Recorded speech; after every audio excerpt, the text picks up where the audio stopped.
Randi Zuckerberg. She's the founder and CEO of Zuckerberg Media, and more importantly, she's the author of DotComplicated and Dot, and a mom working in the tech industry. So please welcome Randi.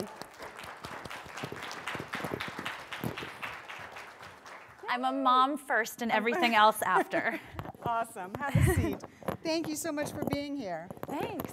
So Great to be here. I was like, wow, there's so many women in one room at CES. This is amazing. It's the only place where you have to wait online for the ladies' room. It's so cool. Yeah, everything else, no line. Best dressed room in all of the conference. So I want to, of course, talk a little bit about your book because I've read it, a whole lot of people have read it, and it's filled with wonderful information and advice and tidbits of all of the topics that we've been talking about, which is really being a parent and also being a professional and trying to balance that, and how to tame that tech monster, which is supposed to help you, but sometimes, you know, kind of takes over. It does. And it's interesting because obviously sorry, my necklace is clinking. Fashion over practicality, as always. But you look fabulous. Thank you. So obviously, I am a huge believer in technology and social media. Was just an incredible experience to be on the front lines of Facebook for 6 years. But it was interesting because when I had my son, that was the first time I started to really question and rethink my own views on technology. I think it's very easy in Silicon Valley to get caught up in what we're building right now, what we're disrupting right now, which industry are we eating their lunch right now? And when I had my son, that was the first time I looked up and started thinking about the future. And I started noticing more of our bad behavior with technology, about how people are watching concerts through their cell phones and they're out at lunch and they're texting their friends. And I thought, gosh, if I want my son's relationship with technology to be different than this, I need to start doing something about that right now. And live in the moment. That's right, living in the moment. And, you know, maybe for every problem that technology solves, it accidentally creates new ones in its wake. And I think we're starting to deal with a lot of that in society and in our relationships. Yeah, it's amazing to see people just so caught up in Facebooking the moment or Instagramming the moment that they don't have a memory of where they were because they're so busy taking pictures. There's an interesting stat that I read about teenagers today. I talk a lot about life vlogging, that trend, and there are a few very tech-forward folks wearing Google Glass in here, so a lot of people embracing the life vlogging trend, but something like 57% of teenagers, according to a recent study, felt that if they didn't document a moment of their lives, it was a wasted moment. That the moment might as well never have happened, and that they think about how they're going to document a moment before they even experience it. So, like, even before they would walk into this room, they'd already know how they were going to Instagram it and put it on Google Plus, and exactly. So there's part of that is really interesting and exciting. I think children today are growing up far better storytellers than ever before. I never learned the skill of telling a wonderful story in 140 characters or a beautiful image. On the other hand, I think children are also basing a lot of their self-worth on things like likes and retweets in a way that can be very dangerous. Yeah. If you don't get enough likes and retweets on your picture, it's not a good picture, or what you're doing isn't good. And that brings me to something you wrote about in your book. For kids, you know, we talk about bullying, and then we talk about cyberbullying, and, you know, even you talk about it a little bit as a grown-up, and you say the internet can be a mean place. The internet can definitely be a mean place. I think especially, I know I have a very strong viewpoint on this, but I talk a lot about in the book and in the media about how I'm very anti-anonymity online. I think people hide behind pseudonyms and anonymity to say just hateful, terrible things that they would never, ever say to someone's face. And, you know, I'm a grown woman. Like, I can take it most of the time. Sometimes I just pretend. But especially if I look at a teenager or a young adult who doesn't have that thick skin, how sometimes, I mean, you just deal with the trolls that are out there, and you wonder. So for me, I'd really try to advocate for parents trying to steer their children towards sites that encourage real name, real identity, and the more that you can kind of stay away from anonymity and avoid that, I think it's not going to solve all of our cyberbullying issues, but it'll at least be a step in the right direction. Great. I want to actually stop peppering you with questions for a moment, and I want you to share your experiences. You know, you started working at Facebook when you were very young with your brother. You had a job before that. Yes. And you've been doing this wonderful Zuckerberg media and lots of new exciting things, and you have a 2-year-old. Tell us a little bit about your momtrepreneur journey. Thanks. Well, gosh, I wish that I could say that I, saw the light of how amazing Facebook was going to be early on, but mostly I went a little bit kicking and screaming because I loved living in Manhattan. I felt I was 23 and living the fabulous Manhattan life. And my brother started saying, hey, you work in a marketing agency. I could really use someone with internet marketing skills, which really meant he wanted someone to work for free. That's really, let's get real, like that's really what he meant. And at first I just wasn't at all interested, and it took me going out to California, seeing just the office, the founding team. I'd never seen anything like that. In New York, what I was accustomed to was you work as an account executive for 2 years, and then you can hope to get a raise, and then you're an account executive, and then you're a managing account executive, and you just put in your time and you rise to the ranks. But suddenly there was this world in Silicon Valley where you didn't have to pay your dues the traditional way. You could create it yourself and own your success and your failure, and that was so exciting to me. I tried to stay very entrepreneurial my entire time at Facebook. So do I have time to tell like a 4-minute story? Absolutely. We used to do these things at Facebook. They still do them. A lot of in the industry do, called hackathons. And the rule with the hackathon was you stay up all night, which I know does not sound that much fun for most parents, but you have to trust me. It was fun. You stay up all night, but the only rule is that you have to work on something totally different from your day job. It has to be just a passion project that you've never given yourself time to work on. And then in the next morning, everyone gets up on a stage like this, presents to their colleagues, and then everyone goes and has breakfast. What we saw was that some of the presentations were so good, they would actually make it onto the site as real features, and it was never the most senior people in the company. It was always like the intern or the person who had just started that day who had just these brilliant, great ideas. So for me, what led to my mompreneur journey was actually stemmed from a hackathon.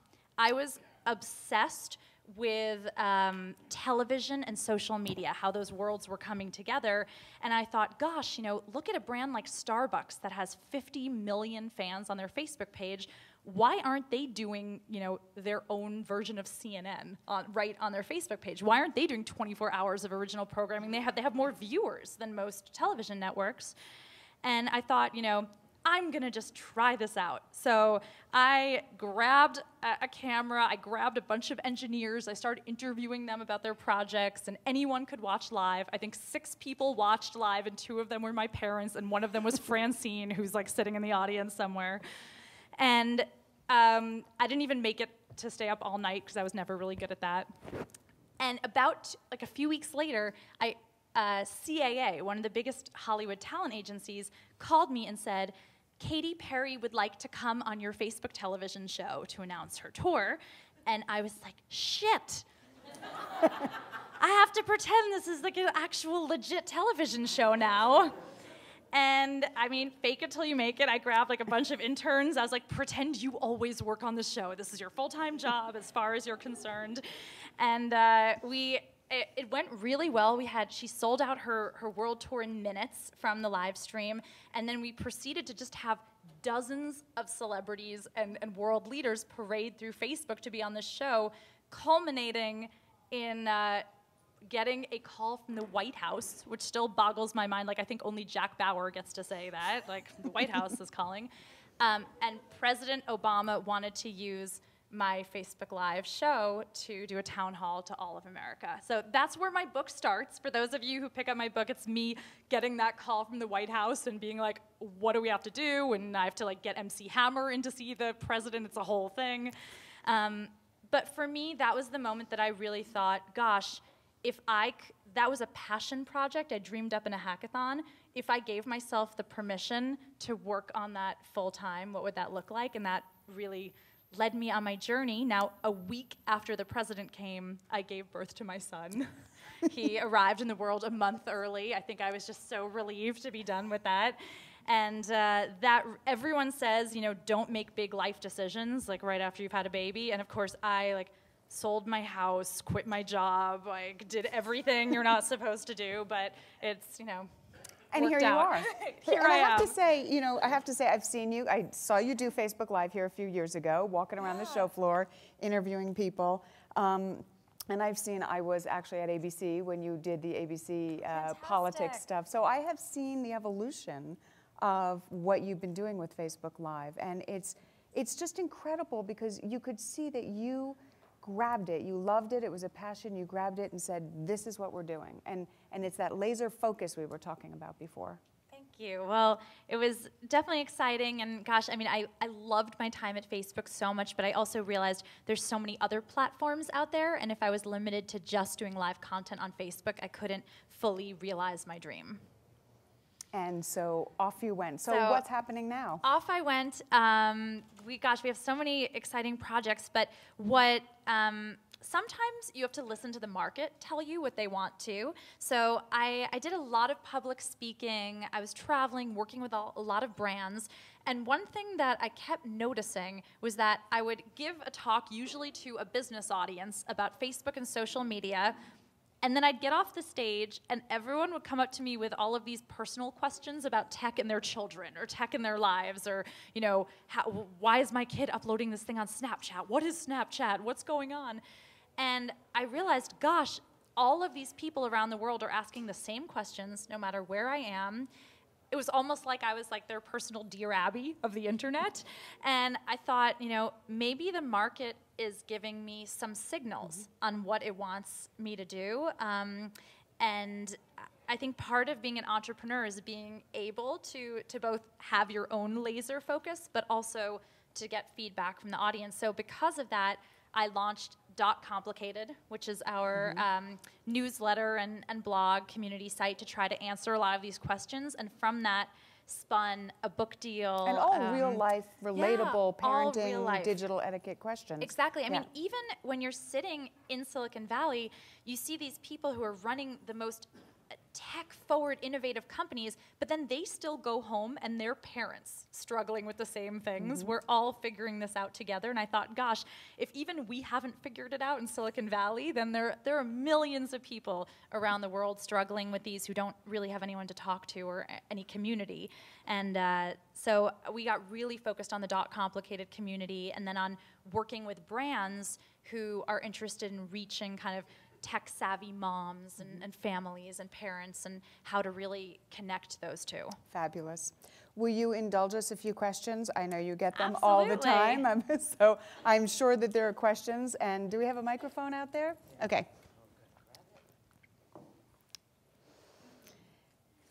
I can't see anybody. Oh, there's one right there.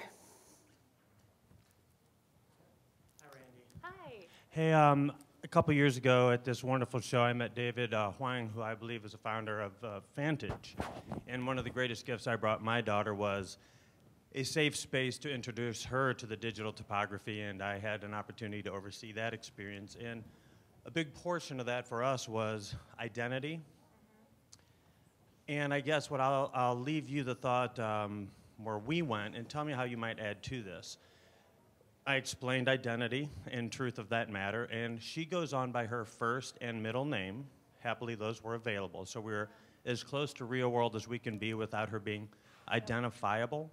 What could you add to that for parents who want to introduce their kids to a space and yet not give up too much information? Thank you. Thank you. I think that's a really great point, and actually I write about that a lot in my book. I actually write about how your child's digital identity today even starts before they're born. It starts from that first sonogram you post or that first announcement. You're creating a totally complete digital footprint for your children from that day forward. And I think a lot of parents don't think about that much. They don't think about that when they're posting photos of their children or blogging sometimes, or some of the things we post. We forget, we would do anything for our children to be safe and be successful, but yet at the same time, we might also be contributing to a digital footprint for them that they might not love when they come to the time that they can reclaim their own identity. So I think it goes both ways. I think definitely having those discussions with your children, I love the idea of using the first and middle name, but also making sure as parents that you're setting an example for them because they're taking cues from your behavior as well. That's a really good point. I mean, today, most kids do have a whole digital footprint of everything that their parents have posted that That's right. they've never approved or said that's okay. That's right. Yeah. I often wonder. Randi, my name's Mary Rockman, and I am such a huge fan of your blog. I retweet it all the time. It is truly, it speaks to me every time I read your writing, and I think it's wonderful. So I wanted to say thank you, and thank you for what you're doing for working mothers and those of us that struggle with this every day of trying to, shield our children from the harried life that we lead, trying to balance it all. I loved your post before Thanksgiving, really wonderful, and I had my team blast it out on their networks as well because I thought it was so fantastic. But I am curious, how do you set that example if you've got something urgent going on and you need to take a break? I try by explaining to my kids, but they're 10 and 7. How do they understand? So I'd love to learn more about your opinion with that. Thank you. Well, first of all, thank you so much. And also, I would be remiss if I didn't say that we are, DotComplicated is an open community, so anyone who's interested in writing about their own complicated relationship with technology or how they solve issues in their family and their work lives, we'd be thrilled to have any of you guys here as guest writers for the site. I think just to kind of answer that question a little bit, there's a lot of talk now about having it all and being well balanced, but for me, I like to give myself permission to be what I say well lopsided. I think as long as it kind of all balances out in the long run of life, like it's okay to be like totally into your career for a little while and then like totally step out of it and really into your family. It's okay if you're having a crisis at work to like be all in that in the moment and explain to your family that that's what you need to do. I think we put a lot of pressure on ourselves to do everything and to do it well all the time, which is just not sustainable. So I say, be well lopsided, just make sure it balances out in the long run. I love that. Love that. Okay. Randi Zuckerberg, thank you so much for being with us and sharing your story. Thank you.